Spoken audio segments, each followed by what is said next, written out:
आणि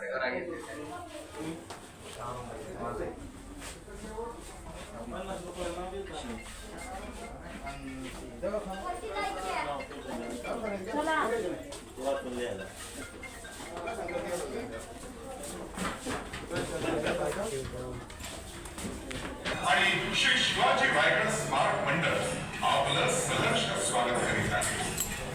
थोड्याच वेळात रायगडावरील तुमची रोमहर्षक भ्रमंती सुरू होण्यापूर्वी रायगड कसा आणि का पाहावा हे सांगण्याचा हा प्रयत्न आहे. रायगड बेलाग तर आहेच, पण त्याचा परिसरही दुर्गम आहे. इथून खाली उतरायची हिंमत होईल ती फक्त पाण्याच्या धारेलाच, आणि वर चढायची हिंमत होईल ती फक्त वाऱ्यालाच. या महाकाय गडाचं विशाल दर्शन झाल्यावर अनाहूतपणे छत्रपती शिवाजी महाराजांच्या तोंडून उद्गार निघाले, गडबहुच्च कोण चौथा पाक गडाचे कडे कासिया पाहणे, गाव गिरगाव उंच धुंदात पाशी वेकच पर्जन्यकाळी कडियावर कवत होत नाही, तक्ता सागा हाच गड करावा.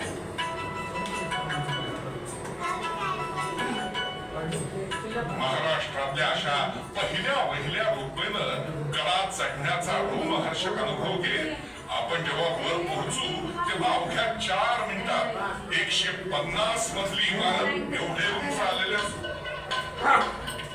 रज्जू मार्ग म्हणजेच रोपवे पुण्यात रायगडावर चढण्याची वाट थेट पाचाड गावातून चित दरवाजातून सुरू होत असे.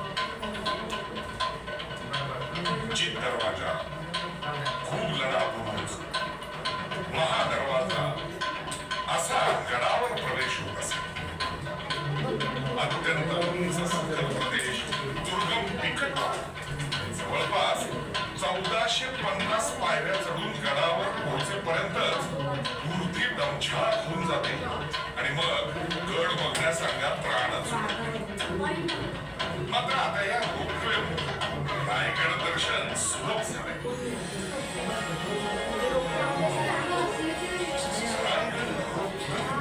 इतिहासातील सोनेरी क्षणांना पुन्हा भेट द्या. रोपवेने गडावर केवळ 4 मिनिटात काळ्या कातळाच्या त्या महाकाय गडाच्या साक्षीनं सभोवतालचं विहंगम दृश्य न्याहाळी. रोपवेचा प्रवास म्हणजे एक रोमहर्षक अनुभव. रायगडाचा अनुभव घ्या.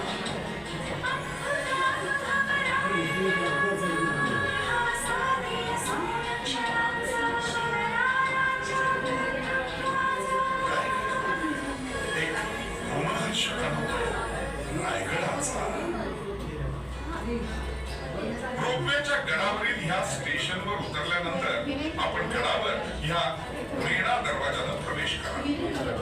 राज्याचं कामकाज पाहण्यासाठी लागणाऱ्या कचेऱ्या, राण्यांचं निवासस्थान म्हणजे राणी वसा, गडावरील मुक्कामी असलेल्या प्रजेसाठी अनेक दिवस पुरतील अशी धान्य पालखी दरवाजा. इथून आत गेल्यावर समोर दिसणार